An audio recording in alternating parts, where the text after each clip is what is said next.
പുതിയ കണക്കുകൾ പ്രകാരം കേരളത്തിൻ്റെ പ്രായം ഒരുപാട് വർദ്ധിച്ചുകൊണ്ടിരിക്കുകയാണ്. അല്ലെങ്കിൽ കേരളത്തിൻ്റെ ആവറേജ് ഏജ് നമ്മൾ നോക്കുന്ന സമയത്ത് ഒരുപാട് മുന്നിലേക്കത് പോയിരിക്കുന്നു. 60 കഴിഞ്ഞ 60-ലേക്കാൾ അധികം പ്രായമുള്ള വാർദ്ധക്യത്തിലുള്ള ആളുകളുടെ ശതമാനം പരിശോധിക്കുന്ന സമയത്ത് അത് 14% അധികമായിരിക്കുന്നു. അപ്പോൾ ഇന്ത്യയിലെ തന്നെ മറ്റൊരു പല സംസ്ഥാനങ്ങളെക്കാൾ മുമ്പിലാണ് കേരളം, അല്ലെങ്കിൽ ഏറ്റവും മുന്നിലുള്ളത് കേരളമാണെന്ന് തന്നെ വേണമെങ്കിൽ പറയാം. അപ്പോൾ ഇതിൻ്റെ പ്രധാനപ്പെട്ട കാരണം എന്ന് പറഞ്ഞാൽ പ്രായമായ ആളുകളുടെ എണ്ണം കൂടുകയും അതേസമയം പ്രായം കുറഞ്ഞ അല്ലെങ്കിൽ പുതിയതായിട്ട് ജനിക്കുന്ന കുട്ടികളുടെ എണ്ണം കുറയുകയും ചെയ്യുന്നു. പ്രായമായ ആളുകളുടെ എണ്ണം കൂടുകയും മറ്റേത് കുറയുകയും ചെയ്യുന്ന സമയത്ത് സ്വാഭാവികമായിട്ടും മുഴുവൻ സൊസൈറ്റിൻ്റെ ആവറേജ് കൂടുകയും ചെയ്യുന്നു. അപ്പോൾ ഇത് നമ്മൾ ശരിക്ക് പരിശോധിക്കുന്ന സമയത്ത് മുമ്പ് അഥവാ ജനിക്കുന്ന കുട്ടികളുടെ എണ്ണം കുറയുന്നത് മുമ്പ് കുറച്ച് വർഷങ്ങൾ മുമ്പ് വരെ വളരെയധികം സെലിബ്രേറ്റ് ചെയ്തിരുന്ന അല്ലെങ്കിൽ ജനസംഖ്യാ നിയന്ത്രണത്തിൻ്റെ ഭാഗമായി നമ്മളൊരു മോഡലായിട്ടൊക്കെ അവതരിപ്പിച്ചിരുന്ന ഒരു കാര്യമാണ്.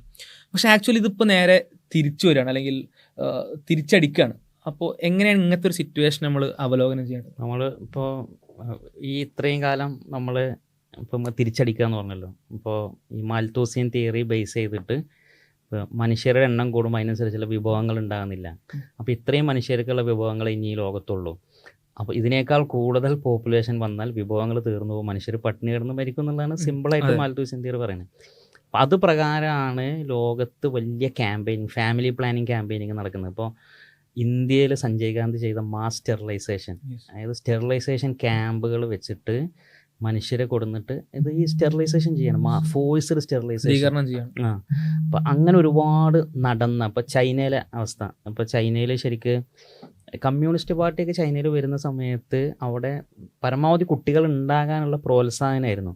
ഒരു പോപ്പുലേഷൻ കൂടി ഒരു 70 എത്തിയപ്പോൾ അത് പിന്നെ കുറക്കാനുള്ള ഒരു 3 കുട്ടികൾ എന്നുള്ള 80 എത്തിയപ്പോൾ 2 കുട്ടികളായി. പിന്നെ അത് 1 ചൈൽഡ് പോളിസിയായി.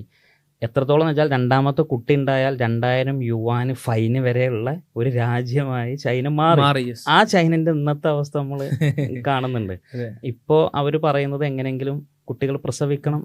ഇപ്പോഴത്തെ പോളിസികൾ പ്രകാരം അവർ ഏർലി മാരേജിനെ പ്രോത്സാഹിപ്പിക്കുന്നുണ്ട്.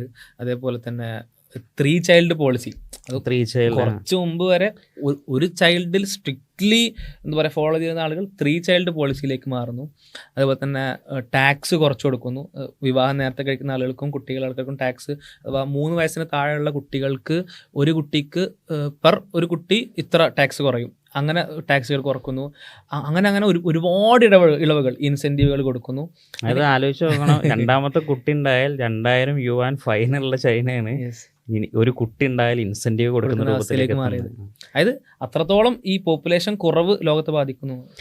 അവിടെയാണ് നമ്മൾ ഇത്രയും കാലം നമ്മൾ പോപ്പുലേഷൻ ക്രൈസിസ് എന്ന് പറഞ്ഞതിൽ നിന്ന് ഇപ്പോൾ പോപ്പുലേഷൻ കൊലാപ്സ് എന്നുള്ളൊരു ഇതിലാണ് നമ്മൾ എത്തി നിൽക്കുന്നത്. ഇപ്പോൾ പിന്നെ ശ്രിങ്കോണോമിക്സ് എന്നുള്ള ഒരു പിന്നെ ടേം ഉണ്ട്. അഥവാ പോപ്പുലേഷൻ കുറയും തോറും പിന്നെ ഇക്കണോമി ശ്രിങ്കായിട്ട് കൊലാപ്സായി പോകുന്ന അവസ്ഥ. അതാണ് ഇപ്പം ഈ ജപ്പാനിലും ചൈനയിലൊക്കെ പിന്നെ അവർ അനുഭവിച്ചുകൊണ്ടിരിക്കുന്നത്. ഇപ്പോൾ 2025 ഇപ്പോൾ ഡിസംബറാണല്ലോ, ഈ വർഷത്തെ പോപ്പുലേഷൻ ഡേൻ്റെ തീം, എല്ലാ പോപ്പുലേഷൻ ഡേക്കും തീം ഉണ്ടാവും. തീം തന്നെ ഇത്രയും കാലം പോപ്പുലേഷൻ ഡേ ഒക്കെ തീം എന്താ, നമ്മൾ ഫാമിലി പ്ലാനിങ്, കുട്ടികളെ എണ്ണം കുറക്കണം, അതോടുകൂടി നിർത്തണം, നമുക്ക് എന്നുള്ള. ഇപ്രാവശ്യത്തെ ഈ പിന്നെ WHO പോപ്പുലേഷൻ ഡേൻ്റെ തീം എന്ന് വെച്ചാൽ empowering young generation to create families എന്നാണ്.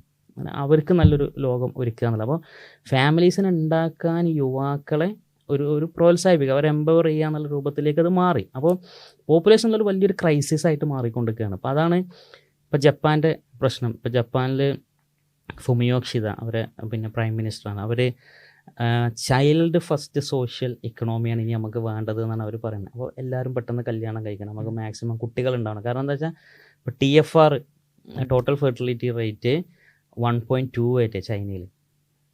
വേൾഡ് ആവറേജ്, വേൾഡിൽ അത് ഇപ്പോഴും കുറഞ്ഞുകൊണ്ടിരിക്കണം. മീൻസ് അവർ അതിപ്പം മുമ്പ് ചൈനയുടെ ജനസംഖ്യ ഒരുപാട് അധികമായിരുന്നല്ലോ, ഒരുപാട് അധികമായതിനെ കുറക്കാൻ വേണ്ടി അവർ 1 ചൈൽഡ് പോളിസി കൊണ്ടുവന്നു. ഇതിൻ്റെ പ്രശ്നം വെച്ചാൽ ഇത്തരം പരിഹാരങ്ങൾ ഇത് റോങ് സൊല്യൂഷൻസ് ആണ് എടുക്കുന്നത്. അപ്പോൾ ആ റോങ് സൊല്യൂഷൻസ് എടുക്കുന്നതിൻ്റെ ഒരു പ്രശ്നം മനസ്സിലായി കഴിഞ്ഞാലും അത് പെട്ടെന്ന് തിരുത്താൻ പറ്റില്ല, അനുഭവിക്കണം. ഇതിപ്പോൾ നമ്മൾ ചില വിഷയങ്ങളൊക്കെ പെട്ടെന്ന് പോളിസി മാറ്റി കഴിഞ്ഞാൽ ഇതങ്ങനെ പെട്ടെന്ന് പോളിസി മാറ്റി കഴിഞ്ഞാൽ നടക്കുമല്ലോ. അതിപ്പോൾ 1.2 ആയി ഇപ്പോഴത് കുറഞ്ഞുകൊണ്ടിരിക്കുകയാണ്. അത് തിരിച്ച് മുന്നിലേക്ക് വരണമെങ്കിൽ ഒരു 0.1 ഒക്കെ കയറണമെങ്കിൽ ഉണ്ടാകേണ്ട എഫേർട്ട് ഭയങ്കര ഹൈ ആണ്. അതായത് ഈ വേൾഡിൽ നിലവിലെ പോപ്പുലേഷൻ ഉണ്ടല്ലോ, ഇപ്പോൾ 8 ബില്യൺ 800 കോടി ജനങ്ങൾ. ഈ 800 കോടി ജനങ്ങൾ അടുത്ത ജനറേഷനിൽ ഇതേ പോപ്പുലേഷൻ നിലനിൽക്കണമെങ്കിൽ നിലവിൽ ഒരു സ്ത്രീ ആവറേജ് 2.1 കുട്ടികളെ പ്രസവിക്കണം എന്നാണ് TFR, വേൾഡ് കണക്കാണ്. അതാണ് ജപ്പാനിൽ 1.2, ചൈനയിൽ 1.3, കേരളത്തിൽ 1.8. കേരളത്തിൽ കുറഞ്ഞുകൊണ്ടിരിക്കുകയാണ്. അപ്പോൾ നമ്മളൊരു പോപ്പുലേഷൻ കൊലാപ്സിലേക്ക് പോയിക്കൊണ്ടിരിക്കുകയാണ്. അപ്പോൾ എന്തുകൊണ്ടാണെന്ന് വെച്ചാൽ സ്ത്രീകൾ വിവാഹം കഴിക്കുന്നില്ല, പിന്നെ അല്ലെങ്കിൽ ആളുകൾ വിവാഹം കഴിക്കുന്നില്ല. കുറച്ചും കൂടി വ്യക്തമായിട്ട് പറഞ്ഞാൽ സ്ത്രീകൾ വിവാഹത്തിന് റെഡി ആവുന്നില്ല എന്നും പറയാൻ കാരണം അതാണല്ലോ ഇപ്പോൾ നമ്മൾ കണ്ടുകൊണ്ടിരിക്കുന്നത്. അല്ലെങ്കിൽ സ്ത്രീകൾ പ്രസവിക്കുന്നില്ല, ഇതാണ് ഇതിൻ്റെ പ്രശ്നം. ഇതിൻ്റെ വേറൊരു പ്രശ്നം എങ്ങനെ ഇക്കണോമിക് കൊലാപ്സ് ആണെന്ന് വെച്ചാൽ, ഇപ്പോൾ പറഞ്ഞ 60+ സമൂഹമാണ് പിന്നെ കേരളത്തിൽ കൂടുതലുള്ളത്. അപ്പോൾ 60 കഴിഞ്ഞ ആളുകളാണ് കൂടുതലുള്ളതെന്ന് പറഞ്ഞാൽ ഇവിടെ വൃദ്ധർ കൂടുകയാണ്. അപ്പോൾ സ്വാഭാവികമായിട്ടും പ്രൊഡക്ടിവിറ്റി കുറയണം. അല്ലെങ്കിൽ ഒരു രാജ്യത്ത് പ്രൊഡക്ടിവിറ്റി കുറയാന്ന് പറഞ്ഞാൽ ആ രാജ്യത്തിന് ടാക്സ് എമൗണ്ട് കുറയാണ്, രാജ്യത്തിന് കിട്ടുന്ന ടാക്സ് കുറയാണ്. രണ്ടാമത്തത്, ഈ വൃദ്ധരായ ആളുകൾ കൂടുമ്പോൾ അവർക്ക് വേണ്ടിയുള്ള വെൽഫെയർ ഗവൺമെൻറ് അങ്ങോട്ട് സ്പെൻഡ് ചെയ്യണം, ഗവൺമെൻറ്റിന് എക്സ്പെൻസ് കൂടുതലാണ്. ഇപ്പോൾ ഒരു രാജ്യത്തിൻ്റെ അകത്ത് പ്രൊഡക്ഷൻ കൂടിയാൽ ആ രാജ്യത്തു നിന്ന് പരമാവധി എക്സ്പോർട്ടിങ് നടന്നാൽ ആ രാജ്യത്തിൻ്റെ GDP കൂടുള്ളൂ. ഒരു രാജ്യത്തിനകത്ത് എത്ര പ്രൊഡക്ഷൻ നടക്കണോ, ഉൽപ്പാദനം നടക്കണോ, അതാണ് ആ രാജ്യത്തിൻ്റെ GDP എന്ന് പറയുന്നത്. ഇപ്പോൾ യങ് ജനറേഷൻ ഇല്ലാതെ പിന്നെ ഒരു പ്രൊഡക്ടിവിറ്റി നടക്കാതെ GDP താഴ്ന്നു പോകുമ്പോൾ ഇക്കണോമിക് കൊലാപ്സ് ആവാണ്. ഇതൊക്കെ സംഭവിക്കുന്നത് വിവാഹം കഴിക്കുന്നില്ല, പ്രസവിക്കുന്നില്ല എന്നുള്ള കാരണത്തിലാണ്. ഇതിലിപ്പോൾ 2 സൈഡുണ്ട്. ഇപ്പോൾ ഒന്ന്, ഈ യങ് ജനറേഷനെ ഓൾഡ് ജനറേഷനേക്കാൾ കൂട്ടുന്നത് 2 കാര്യങ്ങളാണ്. ഒന്നെന്ന് പറഞ്ഞാൽ പുതിയ കുട്ടികൾ ജനിക്കണം, 2 എന്ന് പറഞ്ഞാൽ ഓൾഡ് ജനറേഷൻ മരണപ്പെട്ടു പോകുന്നു. അത് മരണപ്പെട്ടു പോവുകയും മറ്റൊരു ജനിക്കുകയും ചെയ്യുമ്പോഴാണ് ഇത് എന്ത് ചെയ്യുന്നത്, യങ് ജനറേഷൻ കൂടുകയും അവർ കൂടുതൽ പ്രൊഡക്ടിവിറ്റി കാണിക്കുകയും ഈ രംഗത്ത് ഇടപെടുകയും ചെയ്യുന്നത്. ഇതിപ്പോൾ ഹെൽത്ത് ഫെസിലിറ്റി കൂടി, ഇപ്പോൾ നമ്മൾ ആരോഗ്യ സംവിധാനം കൂടുകയാണല്ലോ. ആരോഗ്യ സംവിധാനം കൂടുന്നതുകൊണ്ട് വളരെ മാരക രോഗങ്ങളെന്ന് കുറച്ച് ഡീക്കേഡ്സ് മുമ്പ് വരെ ലിസ്റ്റ് ചെയ്ത രോഗങ്ങൾ പോലും ഇപ്പോൾ മാരകമല്ല, അല്ലെങ്കിൽ അതിനൊക്കെ സൊല്യൂഷൻ ഉണ്ട്.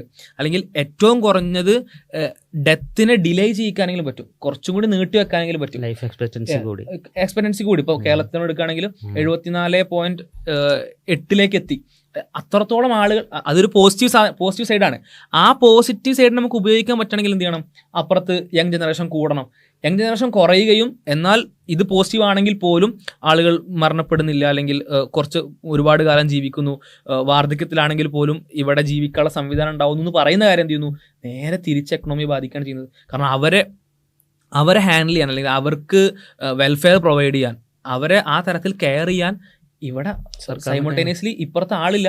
സർക്കാരിന് എന്ത് ചെയ്യണം, പൂർണ്ണമായിട്ട് അതിലേക്ക് കോൺട്രിബ്യൂട്ട് ചെയ്യണം. ഇതിൽ നടക്കുന്ന വേറൊരു ബിസിനസ് എന്താണെന്ന് വെച്ചാൽ, ഇപ്പോൾ 60 കഴിഞ്ഞ ആളുകൾ കേരളത്തിൽ കൂടുകയാണെന്നുള്ളതാണ് കണക്കുകൾ പ്രകാരം.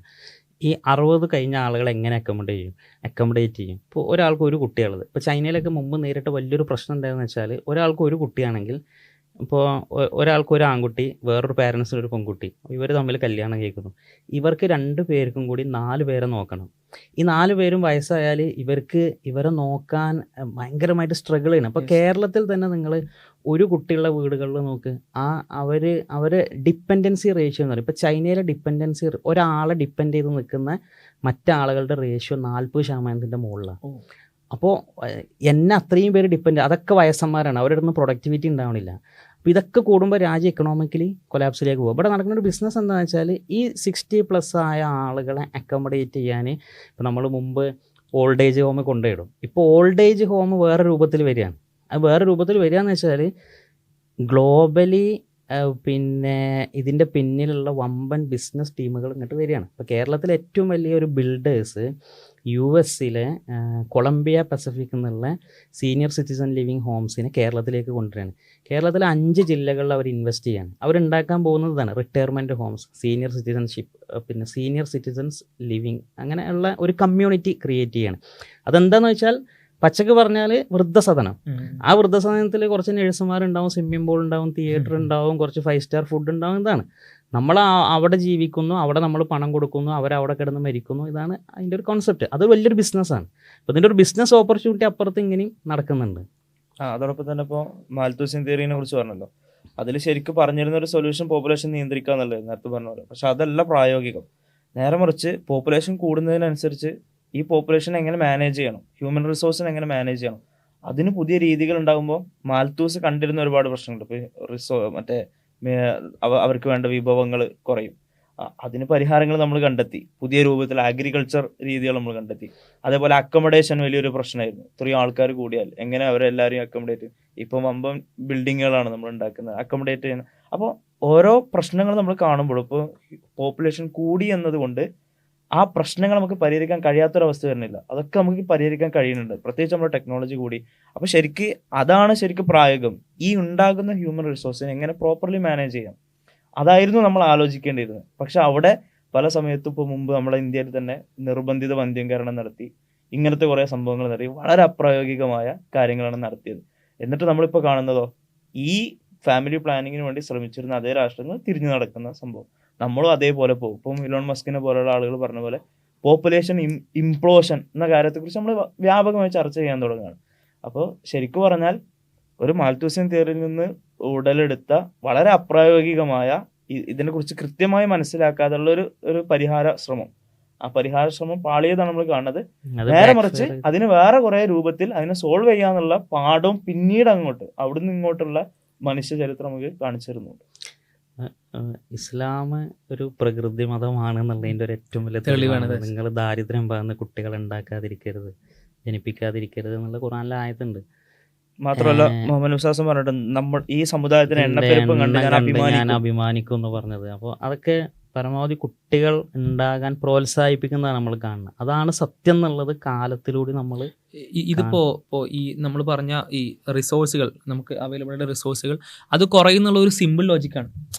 ആർക്കും ഇപ്പോൾ ഭയങ്കര വലിയ സ്റ്റഡീസിൻ്റെ ആവശ്യമില്ല, സിമ്പിൾ ലോജിക്കാണ് എന്ത് ആൾക്കാർ കൂടിയാൽ ഉള്ള അവൈലബിൾ റിസോഴ്സ് കുറയില്ല എന്നുള്ളത്. പക്ഷെ അതിനപ്പുറത്തേക്ക് ഡെപ്തിലേക്ക് പോകുന്ന സമയത്ത് അത് അങ്ങനെയല്ല സംഭവിക്കുക എന്നുള്ളത്, അല്ലെങ്കിൽ ഇത് മാനേജബിൾ ആണ്, അല്ലെങ്കിൽ സസ്റ്റൈനബിലിറ്റി നമുക്ക് അത് മാനേജ് ചെയ്യാൻ പറ്റും, അല്ലെങ്കിൽ ഒന്നുകൂടി ഫോക്കസ് ചെയ്ത് കഴിഞ്ഞാൽ ജനറേഷൻ കൂടുമ്പോഴാണ്, അല്ലെങ്കിൽ യങ് ജനറേഷൻ ഉണ്ടാവുമ്പോഴാണ് നമുക്കത് കൂടുതൽ പ്രൊഡ്യൂസ് ചെയ്യാൻ പറ്റുക എന്ന കാര്യത്തിലേക്ക് എത്തുന്നത് പിന്നെയാണ്. അവിടെ ഇസ്ലാമിൻ്റെ ഫസ്റ്റ് പറഞ്ഞ ആർക്കും ചിന്തിച്ച് മനസ്സിലാക്കാൻ പറ്റുന്ന സിമ്പിൾ ലോജിക്കല്ല ഇസ്ലാം നിന്നത്. അതിനും അപ്പുറത്തേക്കുള്ള ആ റിയാലിറ്റിയിലേക്ക് ഇസ്ലാമിന് പോകാൻ പറ്റിയെന്നുള്ളതാണ്. ഇപ്പോൾ ഇതിൽ ഇപ്പോൾ പറഞ്ഞ പല കാര്യങ്ങളും, ഇപ്പോൾ ബിൽഡിങ്ങുകളാണെങ്കിലും ഫുഡാണെങ്കിലും, ഇപ്പോൾ നമ്മൾ പരിശോധിക്കുന്ന സമയത്ത് ജനസംഖ്യ കുറഞ്ഞ സമയത്തേക്കാൾ കൂടുതൽ ആളുകൾക്ക് ഭക്ഷണം ലഭ്യമായിട്ടുള്ളത് ജനസംഖ്യ കൂടിയ കാലത്താണ്. ഇതൊന്നും ഒരു പരിധിക്കപ്പുറം പ്ലാനിങ്ങിലൂടെ വരുന്ന സാധനമല്ല. ഇത് പലതും ഓർഗാനിക്കായിട്ട് നാച്ചുറലായിട്ട് നടക്കുന്ന വിഷയങ്ങൾ കൂടിയാണ്. അപ്പോൾ അതിൻ്റെ ഒരു എന്താ പറയുക, ഇസ്ലാമിൻ്റെ ഒരു ഡിവിനിറ്റി, ദിവ്യത്വം ബോധ്യപ്പെടാൻ കൂടി നമുക്ക് ഉപയോഗിക്കുന്നത്. മനുഷ്യന്റെ ചിന്തകൾക്ക് പരിമിതി ഉണ്ട് എന്നുള്ളത് കൂടിയാണ് നമ്മൾ ബേസിക്കലി മനസ്സിലാക്കുന്നത്. മനുഷ്യൻ കൊടുക്കുന്ന സൊല്യൂഷൻ, അപ്പോൾ ഈ ലോങ് ടേം ആയിട്ട് ഉണ്ടാകുന്ന പ്രശ്നങ്ങൾക്ക് മനുഷ്യൻ ഉണ്ടാക്കുന്ന സൊല്യൂഷൻ എന്ന് പറഞ്ഞാൽ അത് എത്രത്തോളം ലോങ് ടേം ആയിട്ട് ആ സൊല്യൂഷൻ തിരിച്ച് മനുഷ്യനെ കൊത്തും എന്നുള്ളതാണ് നമുക്ക് മനസ്സിലാക്കാൻ പറ്റുക. നേരെ മറിച്ച് അങ്ങനത്തെ മേഖലകളിൽ മനുഷ്യന് മനസ്സിലാക്കാൻ പറ്റുന്ന കാര്യങ്ങൾക്കും അപ്പുറം വളരെ മനോഹരമായിട്ടുള്ള ദൈവികമായിട്ടുള്ള ഇടപെടലുകൾക്ക് മതം നിർബന്ധമാണ്, മതം അനിവാര്യമാണെന്ന് കൂടിയാണ് കാണിച്ചിരുന്നത്. അതോടൊപ്പം തന്നെ ചേർത്ത് വെക്കേണ്ട ഒരു കാര്യം, ഇപ്പോൾ ഇസ്ലാം ഇങ്ങനെ പ്രോത്സാഹിപ്പിക്കുന്നുണ്ടോ പോപ്പുലേഷൻ വർദ്ധിപ്പിക്കുന്നത് വലിയൊരു കാര്യമായിട്ട് പലപ്പോഴും ഇസ്ലാമിനെ ട്രോളാറുള്ളതും ഇതേ കാര്യം പറഞ്ഞുകൊണ്ടാണ്. നിങ്ങൾ കുറെ പെറ്റുപെരുക്കി കൂടുന്നവരല്ലേ എന്നുള്ള രൂപത്തിൽ. പക്ഷേ ഇപ്പം നമ്മൾ പല ക്യാമ്പയിൻസ്, ഇപ്പോൾ ഇന്ന് ബ്രീഫ് ഇന്ത്യ എന്ന് പറയുന്ന ഓൺലൈൻ പ്ലാറ്റ്ഫോമിൽ വന്ന ഒരു BJP-യിൽപ്പെട്ട ഒരാൾ അവർ പറയാണ്, Muslims plan to turn India into Pakistan by giving birth to children in large numbers. We Hindus should also give birth to 3 to 4 children. അപ്പൊ നമ്മളാരും അവരെ തടഞ്ഞു വെച്ച പോലെ അങ്ങനെ സംഭവിക്കട്ടെ. ഇങ്ങനൊരു അപകടത്തിലേക്ക് പോപ്പുലേഷൻ കൊലാപ്സ് ഉണ്ടാകാതിരിക്കാൻ മുസ്ലിങ്ങൾ തന്നെ ചെയ്യണമെന്നില്ല, ആര് ചെയ്താൽ ആർക്കായാലും കുട്ടികൾ ഉണ്ടായാൽ മതി. ഈ വിഷയത്തിലൊരു ഹേറ്റ് ക്യാമ്പയിനും നടക്കേണ്ടത്. അപ്പൊ ഇപ്പൊ ഈ വിഷയം ഇങ്ങനെ, അതായത് പോപ്പുലേഷൻ ഇംപ്ലോഷന്റെ പ്രശ്നങ്ങൾ ഇപ്പോഴാണ് അത് വ്യാപകമായി ചർച്ച. ഈ ഹേറ്റ് ക്യാമ്പയിന്റെ പ്രധാന റീസൺ എന്ന് പറഞ്ഞാൽ, ഇതിനു മുമ്പ് പോപ്പുലേഷൻ എന്ന് പറഞ്ഞാൽ സിംപ്ലി ഒറ്റ വഴിയുള്ളൂ, പോപ്പുലേഷൻ അപകടമാണ്. എങ്ങനെ പോപ്പുലേഷൻ കൂടിയാൽ അപകടമാണ്, അതിൽ വേറൊരു അപകട സാധ്യതയില്ല. അപ്പൊ കൂടിയത് അപകടമാണെന്നുള്ള ഒരു മാസ് ക്യാമ്പയിന്റെ, നേരത്തെ പറഞ്ഞ മാസ് ക്യാമ്പയിന്റെ ഒരു ബൈ പ്രൊഡക്റ്റ് ആയിട്ടാണ് അത് കൂടുന്നതുമായി ബന്ധപ്പെട്ട എല്ലാ കാര്യങ്ങളും നെഗറ്റീവായിട്ട് മാത്രം വായിക്കുന്ന ഒരു അവസ്ഥ ഉണ്ടാകുന്നത്. പിന്നെയാണ് നമ്മൾ ഈ ചൈനൻ്റെയും ജപ്പാൻ്റെയും പല യൂറോപ്യൻ രാജ്യങ്ങളുടെ അവസ്ഥകൾ മനസ്സിലാക്കിക്കൊണ്ട് ഈ കൊളാപ്സിൻ്റെ ഒരു ഡേഞ്ചർ സൈഡ് നമ്മൾ ബോധ്യപ്പെടുന്നു എന്നുള്ളതാണ്. ഇപ്പോൾ ഈ 2.1 ചൈൽഡ് എന്ന് പറയുമ്പോൾ 10 ദമ്പതികളുണ്ടെങ്കിൽ 21 കുട്ടികൾ അവിടെ ഉണ്ടായിരിക്കണം. 21 കുട്ടികളില്ലെങ്കിൽ സ്വാഭാവികമായിട്ടും ഈ ജനറേഷന് നെക്സ്റ്റ് ജനറേഷനിലേക്ക് സർവൈവ് ചെയ്യാൻ കഴിയില്ല. അത് കുറച്ചധികമാകുന്ന സമയത്ത് കൊളാപ്സ് എന്ന് പറഞ്ഞാൽ ചെറിയ രീതിയിലുള്ള ക്രൈസിസ് അല്ല വരിക. അപ്പോൾ നേരത്തെ പറഞ്ഞ പോലെ തന്നെ ഒരാൾ ഡിപ്പെൻഡ് ചെയ്തിട്ട് 4-5 ആളുകൾ ജീവിക്കുക എന്ന് പറയുമ്പോൾ സ്വാഭാവികമായിട്ടും ആ മനുഷ്യൻ്റെ മെൻ്റൽ ഹെൽത്തിനെ അത് ബാധിക്കും, ഫിസിക്കൽ ഹെൽത്തിനെ ബാധിക്കും, അയാളുടെ ഹാപ്പിനെസ്സിനെ ബാധിക്കും. അത് മൊത്തത്തിൽ എന്ത് ചെയ്യും, സൊസൈറ്റിനെ അങ്ങോട്ട് ഡ്രൈ ആക്കും. അപ്പോൾ ആ ഒരു അവസ്ഥയിൽ നിന്ന് രക്ഷപ്പെടണമെങ്കിൽ ഈ ഒരു വിഷയത്തിൽ ഇൻ്റർവെൻഷനുകൾ അത് കാര്യമായി സംഭവിക്കണമെന്നാണ്. അപ്പോൾ അവിടെ നമുക്ക് ഇസ്ലാമിൻ്റെ പ്രാധാന്യം മനസ്സിലാക്കാൻ പറ്റും. അപ്പോൾ ചൈനയിൽ ഇതിൻ്റെ ഭാഗമായിട്ട് ഇങ്ങനെ പരിശോധിക്കുന്ന സമയത്ത് ചൈനയിൽ ഇവർ പുതിയതായിട്ട് നടപ്പാക്കുന്ന ഇൻ്റർവെൻഷനുകൾ നേരത്തെ പറഞ്ഞ പോലത്തെ ഇൻസെൻറ്റീവുകളും ടാക്സ് റിഡക്ഷനും ഒക്കെ പറയുന്നതിനൊപ്പം തന്നെ പറയുന്നത് വെച്ചാൽ അവർ കല്യാണത്തിൻ്റെ രജിസ്ട്രേഷൻ മോർ സിമ്പിളാക്കി. ഇസ്ലാം നമ്മൾ കമ്പയർ ചെയ്യണം. ഇസ്ലാമിനേക്കാൾ ലളിതമായ കല്യാണമല്ല.